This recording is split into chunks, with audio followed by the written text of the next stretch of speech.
ఏమో ఈరోజు ఏమీ మాట్లాడలేకపోతున్నాను, ఎందుకో మరి నాకే అర్థం కావడం లేదు. ఒక పక్క ఆనందం, ఒక పక్క బాధ కూడా ఉంది. ఓకే, చాలా సంతోషం. ఈరోజు తండ్రి గారి జయంతి వేడుకలకు విచ్చేసిన మీరందరికీ కూడా మరొకసారి ధన్యవాదాలు కూడా తెలియజేస్తున్నా. మరి రాంపురం పంచాయతీ ఎప్పుడు మా కుటుంబానికి ఎల్లవేళలా అండదండగా ఉందన్న విషయం మరొక్కసారి మీకు అందరికీ తెలియజేస్తున్నాం. ఎందుకంటే నాన్నగారు ఒక పూల వ్యాపారం చేసుకునేవారు. ఆనాటి నుంచి కూడా రెడ్డితనం, నాన్నగారు మా తాతగారి కాలం సంజీవ్ రెడ్డి గారి, నారాయణ రెడ్డి గారు రెడ్డి పని చేసేవారు. మరి తర్వాత మా నాన్నగారు కూడా రెడ్డి పని చేసేవారు. తర్వాత సర్పంచ్గా కూడా చేశారు. ఒక పక్క పూల వ్యాపారం, ఒక పక్క సర్పంచ్గా పనిచేస్తూ మరి సుమారుగా ఈ 5-6 పంచాయతీలకి అప్పుడు రెడ్డిగా కూడా పనిచేశారు. మరి ఎంతో మంచి పేరు పెట్టుకున్న వ్యక్తి మా తండ్రి రామచంద్రారెడ్డి గారు. మరి బడుగు బడిగిన వర్గాల ఆశాజ్యోతి, నిరంతరం బడుగు బడిగిన వాళ్ళ గుండెల్లో నిరంతరం సూర్యచంద్రులు ఉన్నంత కాలం ఈ తెలుగు రాష్ట్రాలు మర్చిపోలేని నాయకుడు అన్న నందమూరి తారక రామారావు గారు. అన్న నందమూరి తారక రామారావు గారు పార్టీ పెట్టి ఇలాంటి యువతలు, బడుగు బడిహీన వర్గాలు ఎక్కడెక్కడున్నారు అందరినీ కొత్తగా అవకాశాలు కల్పించి ఎంతోమందిని రాజకీయంగా ఈరోజు ఈ వేదిక పంచుకోగలుగుతున్నాం. రాష్ట్ర వ్యాప్తంగా తెలుగు రాష్ట్రాల్లో బడుగు బడిహీన వర్గాలు ఈరోజు రాజకీయంగా కావచ్చు, విద్యాపరంగా కావచ్చు, వైద్యపరంగా కావచ్చు, అన్ని రంగాల్లోనూ ఈరోజు బడుగు బడిహీన వర్గాలు ఉన్నారంటే అన్న నందమూరి తారక రామారావు గారు అన్న విషయాన్ని మీ అందరికి మరొక్కసారి గుర్తు చేస్తున్నాం. మరి ఆ సమయంలోనే మా తండ్రి గారిని యువకుడు, విద్యావంతుడు, కులంలో కావచ్చు బడుగు బడిహీన వర్గాల కోసం పోరాటం చేసే వ్యక్తి అని గుర్తించి పిలిచి టికెట్ ఇచ్చిన గొప్ప వ్యక్తి అన్న నందమూరి తారక రామారావు గారు. ఆ రోజు మా తండ్రి గారితో పాటు కూడా చాలామంది చంద్రమోహన్ అన్న గారు కావచ్చు, ఈశ్వరయ్య అన్న గారు కావచ్చు, అప్పుడు తలారి పోతన్న గారు కావచ్చు, అదేవిధంగా మరి నారాయణ సోమన్న గారు కావచ్చు, ఇంకా మా గ్రామస్తులు ఖ్యాతప్ప గారు కావచ్చు, మరి అశ్వత్థప్ప గారు కావచ్చు, వాళ్ళన్న హనుమంతరాయుడు గారు కావచ్చు, అంటే అందరూ కొత్తగా రాజకీయాల్లోకి వచ్చారు. కొత్తగా పార్టీ పెట్టిందని అహర్నిశలు వాళ్ళ భుజస్కంధాలపై వేసుకొని ఆ రోజు గెలుపుకు కారణమయ్యారు. ఇదంతా ఒక పాత్ర అయితే మా పంచాయతీ వాళ్ళు మా రెడ్డికి టికెట్ వచ్చింది అని చెప్పి ఊరూరు తిరిగి మా రెడ్డికి ఓటేయాలా అని చెప్పి ఊరూరు తిరిగి ఆ రోజు ఏమీ ఆశించకుండా వాళ్ళ నిబద్ధతతో ఆ రోజు కూడా మా పంచాయతీ గ్రామస్తులు మరి మా నాన్నగారికి గెలిపించుకున్నారు. అదేవిధంగా మరి నందమూరి తారక రామారావు గారు కూడా టికెట్ ఇచ్చారు తప్ప అనుకున్నారు ఎవరు రామచంద్రారెడ్డి గారు మంత్రి అవుతారని ఎవరు అనుకోలేదు. మరి రామచంద్రారెడ్డి గారి వాగ్దాటి, రామచంద్రారెడ్డి గారికి ఉన్న నిబద్ధత, రామచంద్రారెడ్డి గారికి ఉన్న నిజాయితీని గుర్తించి మరి అన్న నందమూరి తారక రామారావు గారు మంత్రి అవకాశం ఇచ్చారు. మంత్రి అంటే ఒక శాఖ అనుకున్నారు, కాదు 14 శాఖలకు ఏ పని చేసిన ఏకైక మంత్రి ఎవరంటే రాంపురం పంచాయతీ పూల రామచంద్రారెడ్డి అన్న విషయాన్ని మరొక్కసారి మీకు అందరికీ తెలియజేస్తున్నాం.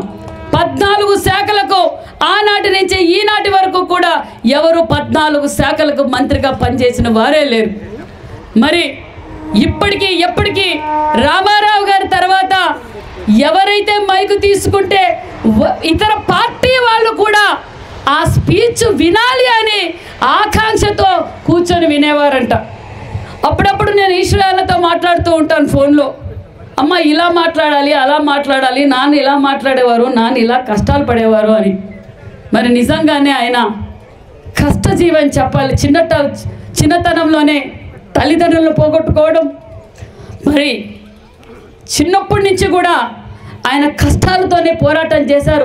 చివరి నిమిషం వరకు కూడా మా తండ్రి గారైన రామచంద్రారెడ్డి గారు ఒక పక్క ప్రజల్లో ఆదరణ పొందించవచ్చు, నీతి నిజాయితీగా బతికారు. మరి మంచి మిత్రులు కూడా ఆయనకున్నారు. జీవితాంతం ఆయన పోరాటంతోనే మరి స్వర్గస్థులయ్యారు. మరి ఆయనకి రాజకీయాలంటే నిజంగానే నన్ను ఈశ్వరయ్య అన్న కావచ్చు, జీవీపీ నాయుడు అన్న కూడా చాలాసార్లు నన్ను రాజకీయాల్లోకి తీసుకురావాలని చాలాసార్లు జీవీపీ నాయుడు గారు, మరి మన ఈశ్వరయ్య అన్న గారు, అదేవిధంగా పరిటాల రవీంద్ర గారు కూడా నన్ను రాజకీయాల్లోకి తీసుకురావాలన్నప్పుడు కూడా రాజకీయాలు చెడిపోయినాయి, రాజకీయాలు ఖర్చుతో కూడిపోయినాయి, చాలా కష్టం, వద్దు ఆడపిల్లకు వద్దు అన్నారు. ఒకసారి మళ్ళీ నేను నాన్న కూర్చొని మామూలుగానే నాకు నాన్నకు బాగా సన్నిహితం. ఆయన రాత్రి 11 గంటలకి ఇంటికి వచ్చినా కూడా ఆయన పేపర్ చదవాలి, నవల్ చదవాలి. ఆయనకి ఏదైనా ఇంగ్లీష్లో ఒక పదం ఏదైనా అర్థం కాకపోతే అది రాసుకొచ్చి డిక్షనరీలో చూసి దాన్ని మళ్ళీ తెలుసుకొని మాట్లాడారు. ఏం నాన్న ఎందుకు అంటే ఇది చాలా అవసరం అంటే విద్యకు చాలా గౌరవం ఇచ్చే వ్యక్తి మా నాన్న రామచంద్రారెడ్డి గారు. మరి నిజంగా ఆయన ఆత్మ ఎక్కడికి పోదు. చాలామంది మరి మా ఆయన వెంకటేశ్వరరావు గారు అప్పుడు గతంలో ఉన్నప్పుడు మామ ఇక్కడ ఎందుకు ఇల్లు కట్టడం, మనం పెనుగొండలో ఇల్లు కడదాము అన్నప్పుడు నా జీవితం అంతా ఈ తోటలోనే ఉంటుంది. ఆయన ఎంపీగా ఉన్నా మంత్రిగా ఉన్నా ఆదివారం ఇక్కడికి రావాలి, పెనుగొండ కురవాడ మన పంచాయతీలో ఉన్న కూలవాళ్ళతో మాట్లాడాలి, మరి పంచాయతీ గ్రామస్తులతో మాట్లాడుతానే ఆయనకు ఒక సంతోషం. ఇక్కడ ఎందుకు పంట పెడతావు నష్టం వస్తుంది అంటే నష్టం వచ్చినా ఇక్కడ ఉపాధి చూపించాల్సిన బాధ్యత నాకుందని ఎల్లవేళ ఈ తోటలో సుమారుగా 100 మంది దాకా ప్రతిరోజు పనిచేసేవారు. ఆ డబ్బులు లేకపోతే నైట్ ఎక్కడ గడిపేవారో తెలుసా? ఆదివారము పేమెంట్కు కూలోళ్ళకు డబ్బులు లేకపోతే చెప్పకూడదు కానీ చెప్పాల్సిన అవసరం వచ్చింది. రాత్రంతా క్లబ్లో రామకృష్ణ పెద్దయ్యాను, ఫైనాన్సర్ అసెత్తప్పను, రాత్రంతా క్లబ్లో కూర్చొని మరి అప్పు తెచ్చుకోవడమో, ఆదివారం కూలోళ్ళకి 10 గంటలకంతా సంతకు పోవాలి కాబట్టి పేమెంట్లు ఇచ్చేవారు. అదేవిధంగా మన పంచాయతీ కూడా ఆ రోజు ఆయన కుటుంబాన్ని ఎలా చూసుకున్నారో మరి పంచాయతీని కూడా నియోజకవర్గాన్ని కూడా అలాగే చూసుకున్నారు. మరి నేను చాలాసార్లు అడిగాం, ఏ నాన్న ఏంటి ఈ కథ, ఎట్లా ఈ మంత్రిగా ఏంటి, ఎంపీగా ఏంటి ఇవంతా అంటే మైకు పట్టుకుంటే ప్రజల్లోకి వెళ్తే నువ్వు ఎలా రాజకీయం చేయాలో వాళ్ళే నీకు నేర్పుతారు, ప్రజా సమస్యలే నిన్ను నేర్పుతారని చెప్పేవారు. మరి మంత్రిగా మీరు ఎలా చేశారంటే అధికారులే నీకు నేర్పుతారు, నువ్వు ఎందుకంత టెన్షన్ పడతావని చెప్పేవారు. ఆయన నిరంతరం బీసీల పక్షపాత అన్న విషయాన్ని మీకు తెలియజేస్తున్నాం.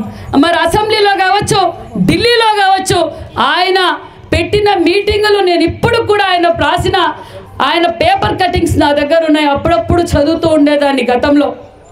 ఎప్పుడు చూసినా బడుగు బలహీన వర్గాల కోసం ఈ రాయలసీమకు నీళ్ళు ఎలా తీసుకురావాలి, విద్యా వ్యవస్థను ఏ విధంగా అభివృద్ధి చేయాలి, రైతన్నులు ఏ విధంగా ఆదుకోవాలనేదే ఆయన ఎప్పుడు చూసిన అసెంబ్లీలో మాట్లాడిన అసెంబ్లీ స్పీచ్లు కూడా నేను తెప్పించుకున్నాను.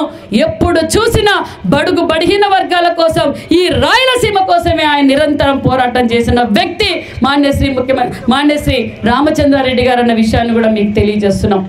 మరి అంతేకాదు నిజంగా నాకు గర్వంగా ఉంది. మరి నేను కూడా మరి ఎందుకో ఏమో మరి నాన్నగారు చనిపోయిన తర్వాత ఎస్ఆర్ఆర్ చారిటబుల్ ట్రస్ట్ ఏర్పాటు చేశాం. అనేక మరి ఎస్ఆర్ఆర్ చారిటబుల్ ట్రస్ట్ డైరెక్టర్లు కావచ్చు, మరి సవితమ్మ యువసేన కావచ్చు, మరి ఎప్పుడు ఏ సమయం చెప్పినా నీళ్లు లేవంటే నీళ్లు సప్లై చేయడం కావచ్చు, కరోనా సమయంలో కావచ్చు, మరి రంజాన్ తోఫా కావచ్చు, ఆరోగ్యం లేకపోయినా విద్య ఎవరికైనా విద్యకు ఫీజులు కట్టలేక ఇబ్బంది పడుతున్న వారికైనా మా డైరెక్టర్లు మరి సవితమ్మ యువసేన అందరూ ఎల్లవేళలా మరి ఈరోజు ఎస్ఆర్ఆర్ చారిటబుల్ ట్రస్ట్ నడుస్తుంది అంటే మరి డైరెక్టర్లు అదేవిధంగా సవితమ్మ యువసేనని నేను గర్వంగా చెప్పగలన్న విషయాన్ని మీకు అందరికీ తెలియజేస్తున్నాం. ఎన్నో సేవా కార్యక్రమాలు. మా తండ్రి గారికి అమితిగా ఇష్టం అనేది చదువు. మా కుటుంబ సభ్యుల్లో సరిగ్గా చదువుకోలేదనేది ఆయన ఎప్పుడు బాధపడేవారు. మీరు చదవలేదు కానీ ఎవరైనా చదివేవారు ఉంటే వాళ్లకు సహాయం చేయండి అని ఎప్పుడూ చెప్తూ ఉండేవారు మా తండ్రి రామచంద్రారెడ్డి గారు. ఆ ఆశయంతోనే ఈరోజు ఎస్ఆర్ఆర్ చారిటబుల్ ట్రస్ట్ పెట్టాం, అనేక సేవా కార్యక్రమాలు చేస్తున్నాం. మరి ప్రజలు మరి నాకో మరి కొంతమందికో మరి ఎందుకో రాజకీయాల్లోకి కూడా రావాలి, ఎస్ఆర్ఆర్ చారిటబుల్ ట్రస్ట్ ద్వారా కొన్ని సేవలే చేయగలం, మరింత సేవలు చేయాలంటే మనం రాజకీయాల్లోకి రావాలి, మనం పెనుగొండ నియోజకవర్గానికి శాసనసభ్యులుగా ఉండాలని మరి కొంతమంది ప్రముఖులు, అదేవిధంగా SRR చారిటబుల్ చర్చ్ డైరెక్టర్లు, మరి కొంతమంది మేధావులు అందరూ నిర్ణయం తీసుకొని మరి గతంలో నుంచే గత 2009 నుంచే మేము రాజకీయాల్లోకి రావాలి, మళ్ళీ పెనుగొండ శాసనసభ్యురాలుగా నేను రామచంద్రారెడ్డి కుమార్తెగా నేను కూడా సభ్యురాలు కావాలని కోరుకున్నాను. మరి 2009 నుంచి 2024 వరకు నాతో పాటు పోరాటం చేసిన వ్యక్తులు కొంతమంది చాలామంది తెర వెనకే ఉన్నారన్న విషయాన్ని కూడా మీకు అందరికీ తెలియజేస్తున్నాం. మరి 24లో మరి టికెట్ వచ్చింది. మరి టికెట్ రాకముందు నాతో ప్రయాణం చేసిన వారు, నాతో పాటు అవమానాలు పడిన వారు, నాతో పాటు కేసులు పెట్టించుకున్న వాళ్ళు, నాతో పాటు అడుగులు ఏమీ ఆశించకుండా మరి సవితమ్మ యువసేన కావచ్చు, మరి టైలర్ ఆంజనేయులు అట్లాంటి వాళ్ళు, మరి త్రివేంద్ర అట్లాంటి వాళ్ళు, వేదిక మీద ఉన్న వాళ్ళు చాలామంది టికెట్ వస్తుందో రాదో తెలియదు సవితమ్మకు, కానీ నాతో పాటు జర్నీ చేసిన వారు నా టికెట్కు ముఖ్య కారణాల విషయాన్ని కూడా మీకు అందరికీ తెలియజేస్తున్నాం.